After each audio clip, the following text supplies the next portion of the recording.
Hello, students. Welcome to today's session of chemistry.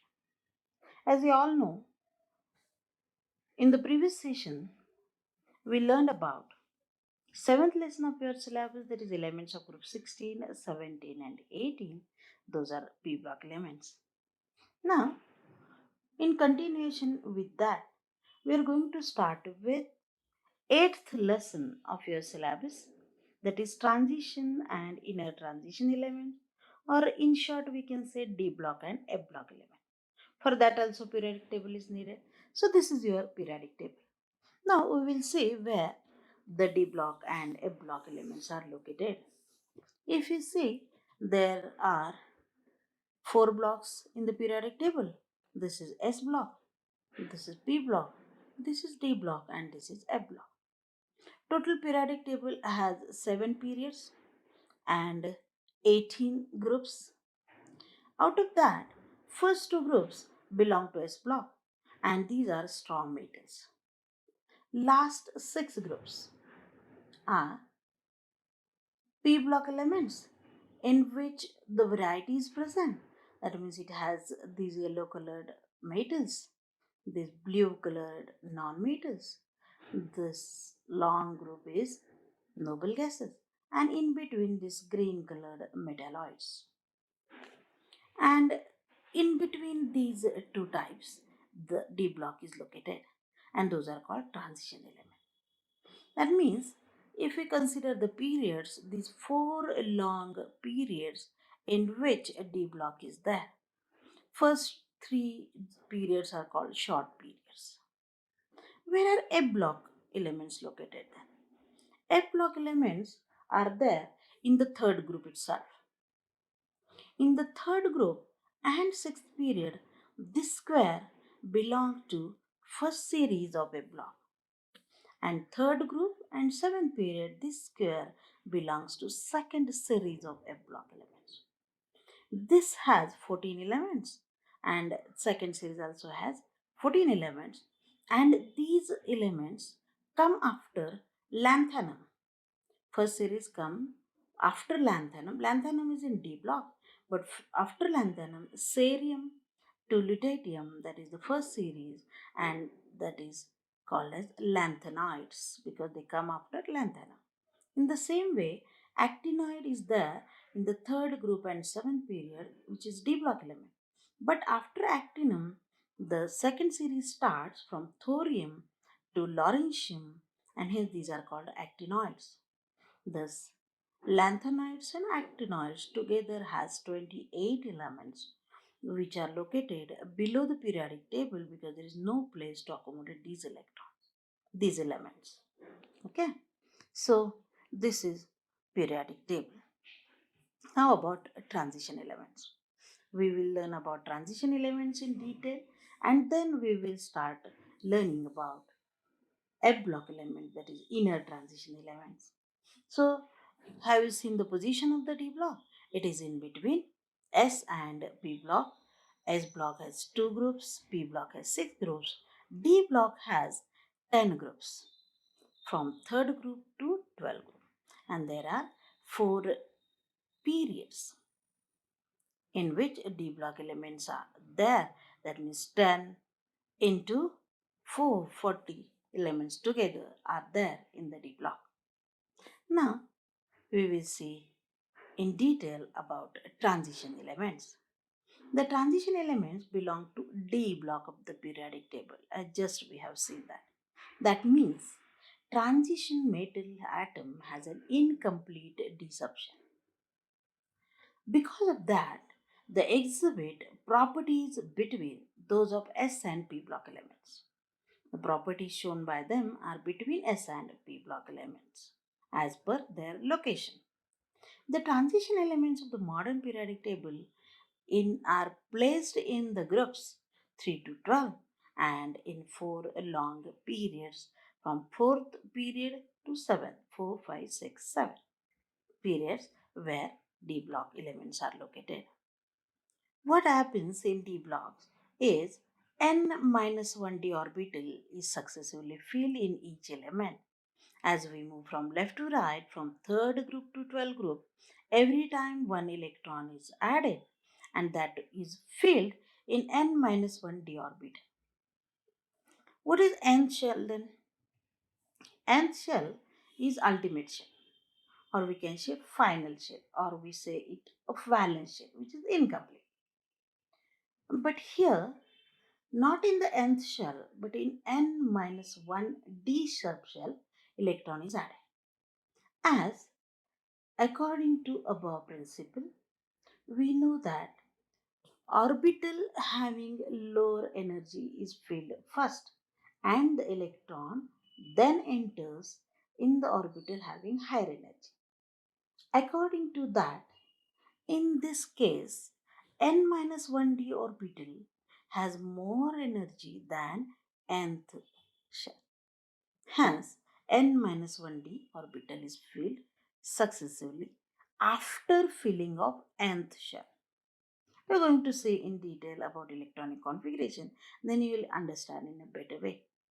Thus, nth shell is ultimate shell. N minus 1 shell is called penultimate shell. And n minus 1 d orbital is successively filled, and according to our definition, when the electron enters in the d subshell, it is called d block element. Understood? So this is, at glance we can see transition elements and inner transition elements in detail. So there are four series. This is 3D series, 4D series, 5D series, and 6D series. Each series has 10 elements each, and there are 10 groups having 4 elements each. And inner transition elements are there in the third group, and sixth period and seventh period. So these are the 14 elements. They are located below the periodic table. Now these transition elements are in between S block elements, which is to the left side of the block, and P block is there on the right side. The S block has strong metals, and P block has metals which are weak, metalloids, and finally non-metals. So, what type of metals are there in transition elements or D block? These are also metals, but they are not as strong as S block. The metallic property as we move through D block elements is transited from left to right. As we move across the period from left to right, the metallic property is transited from S block to P block through D block. Hence, these are called as transition elements. And in a block, the electron is fulfilled in n minus 2 f orbital. N minus 2 is again the last but second shell. Last shell is nth shell, n minus 1 shell is penultimate shell, and n minus 2 is pre-penultimate shell. And f electrons will go to n minus 2 f subshell. Hence, these are called inner transition elements. Understood? So, we are going to say in detail about transition elements and inner transition elements in this lesson. Let us start with transition elements first, and then we will learn about inner transition element. As I have told you, there are 4 series: 3D series, 4D series, 5D series, and 6D series. So, it is difficult to remember names of all the elements in the block, but at least we can remember the first element and the last element in every series. So 3D series has elements from scandium, atomic number 21, to zinc, atomic number 30. Second series, that is 4D series, has elements from yttrium, atomic number 39, to cadmium, atomic number 48. 5D series has elements from lanthanum, atomic number 57, to mercury, atomic number 80. But in between that, after lanthanum, there are 14 lanthanoids which are in A block. Hence, these are not the D block elements, that is from 58 to 71, cerium to lutetium. These elements are in a block. In the same way, 6D series has elements from actinium atomic number 89 to copernicium atomic number 112. But again, after actinium, the actinoids start from atomic number 90 thorium to lawrencium atomic number 103. These are not included in D block, but these are A block elements. Without these elements, the remaining all are D block elements. So it has four series from scandium to zinc, from yttrium to cadmium, the lanthanum to mercury, and the last one, actinium to copernicium. Together, these are transition elements, or this is D block. Now, D block elements or transition elements from scandium to zinc, yttrium to cadmium, lanthanum to mercury, and actinium to copernicium. Remember, I'm hammering this because you have to remember the names. Now, the general electronic configuration of transition elements. It is, I told you just now, that first the n shell is filled and then n minus 1 starts filling up, and hence the general electronic configuration of these elements is ns1 to 2. ns1 to 2. Why it is 1 to 2, we'll see later. And n minus 1 then has a capacity, again d has a capacity to accommodate 10 electrons. Hence n minus 1d 1 to 10.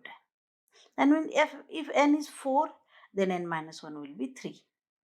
Thus, a fourth shell of which S subshell will fulfill, and then n minus 1, that means third shell, and its D subshell will start filling.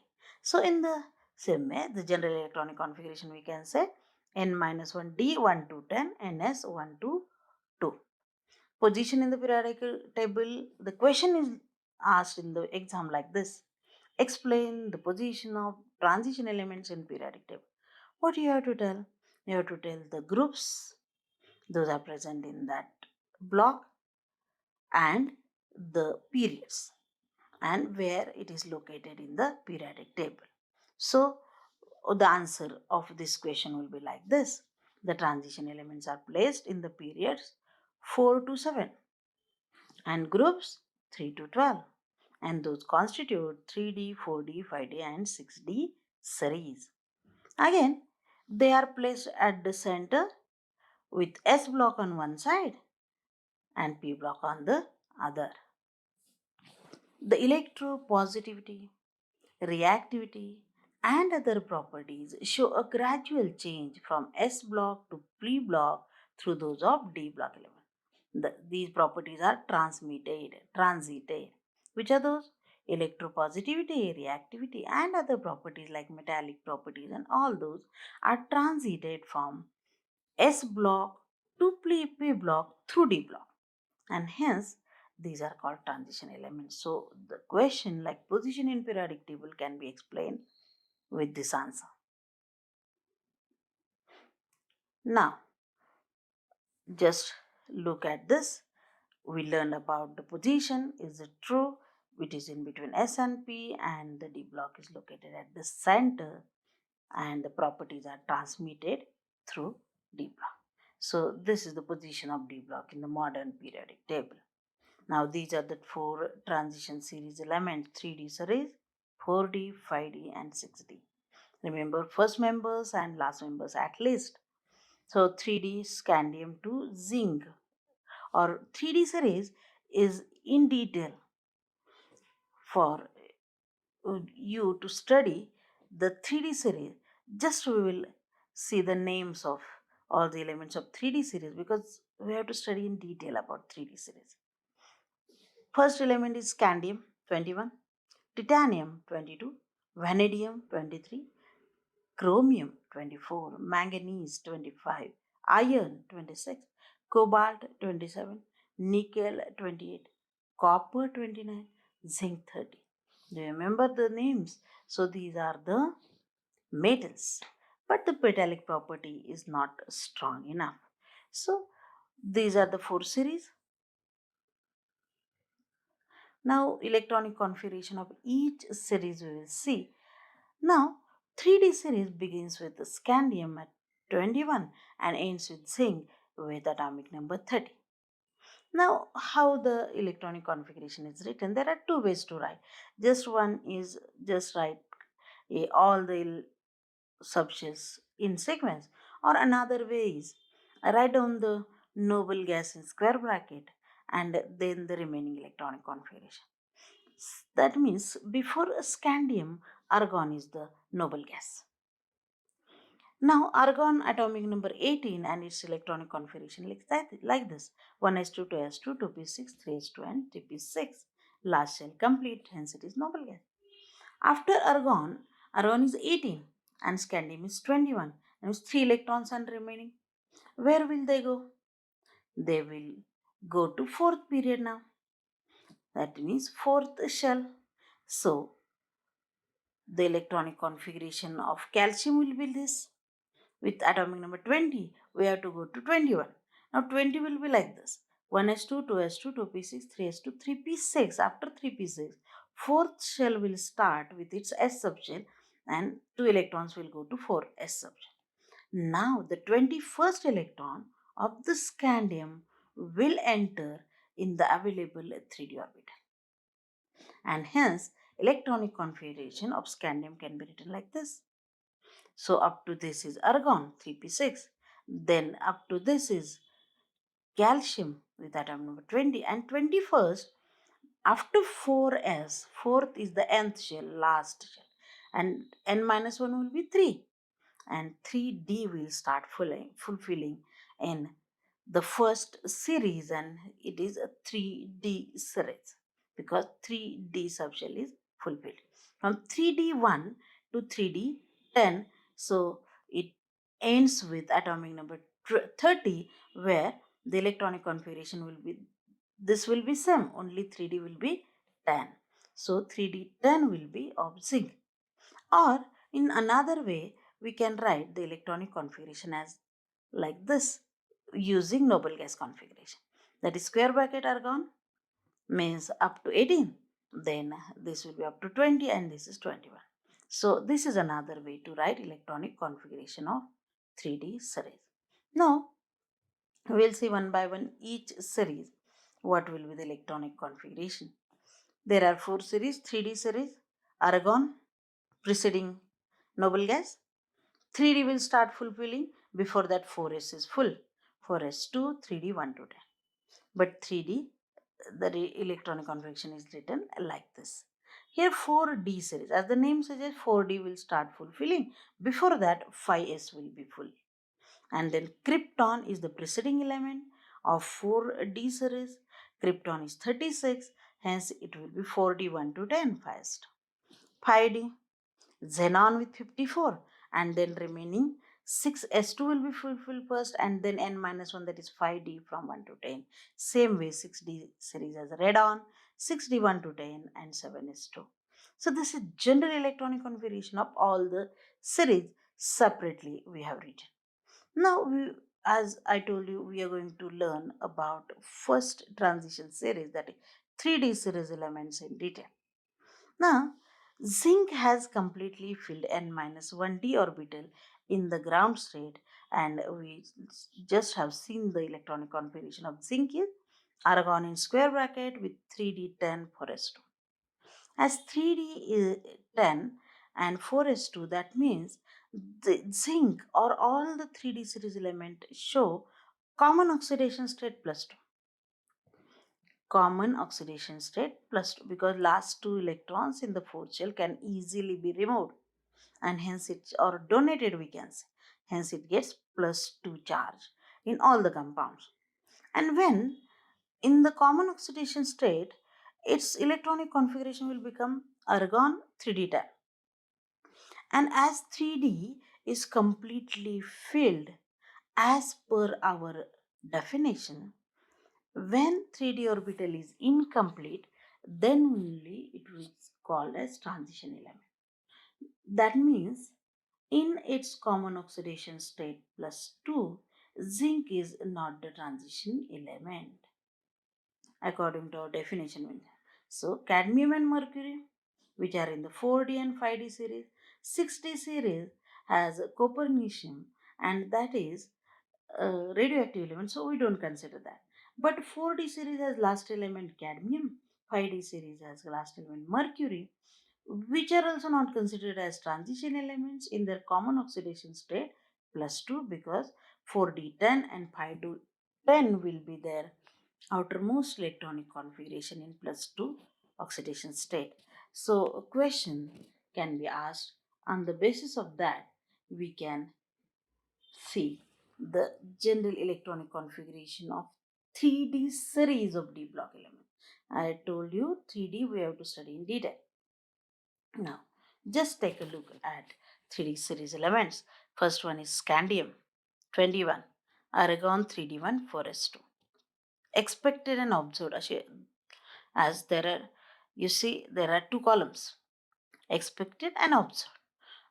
Why there are two columns, we'll see, because there is anomaly in two elements, and that I want to show you. So titanium, same expected and observed electronic configuration 22, that the extra electron will go to 3d2. Vanadium 3d3, chromium 3d4. Here you see the anomaly. Chromium 3d5, 4s1. Expected and observed electronic configuration is different, and we will see in detail about this in after completing this. Now manganese, same 3d5, 25, that means fifth electron will go to 3d5, 3d6, 3d7, 3d8, 3d9. Same way 4s2 is fulfilled, and the last one, zinc, has 3d10, 4s2. Here also 3d10, 4s2. But copper, you can see copper 3d9, 4s2. Here it is 3d10, 4s1. So in case of chromium and copper, expected electronic configuration and observed electronic configuration is different. Why it is like this, we will see in detail after this. All other elements show same electronic configuration, that is expected and observed electronic configuration is same. I have explained just now why zinc is not considered as a transition element, because in one of its oxidation state, that is plus 2, it has completely filled 3D subshell, and as per our definition, it is not regarded as transition element in plus 2 oxidation state. And same way cadmium and mercury also are not considered as transition elements. But copper, before zinc, it has atomic number 29. It has 3d9 electronic number. It is transition element. For us to, or we can say plus 2 oxidation state also, it is transition element because it has 3d9 incomplete d subshell. So if the question is asked like this, why zinc is not considered as transition element, you have to give the answer in these 4 points. In the same way, we have seen the general electronic configuration of all the elements, in which we see the anomaly, while electronic configuration of chromium and copper differ. uh, Why that happens? Now, expected electronic configuration of chromium is 3d4, 4s2, but observed is 3d5, 4s1. The same way copper, expected is 3d10, 4s2, 3d10, 4s1 observed. Why that happens? We can relate this observed electronic configuration to the stability of the element. Now, when the d orbital is exactly half filled or completely filled, then it gets extra stability. D has a capacity to accommodate 10 electrons. So, what happens is this 3D orbital, one of the electron from 4s gets excited or gets shift towards 3D subshell, having configuration, achieving this configuration 3d5, 4s1, and that means 3D is exactly half filled, so it is extra stable. So every element in nature, as I told you earlier also, it tries to achieve stability. So because of this electronic configuration, it gets extra stability. So it observed electronic configuration is like this instead of this. In the same way, copper with atomic number 29, we expect the electronic configuration should be like this. But again, 4s electron gets splitted and gets excited to 3D sublevel, and 3D is thus completely filled and it gets extra additional stability.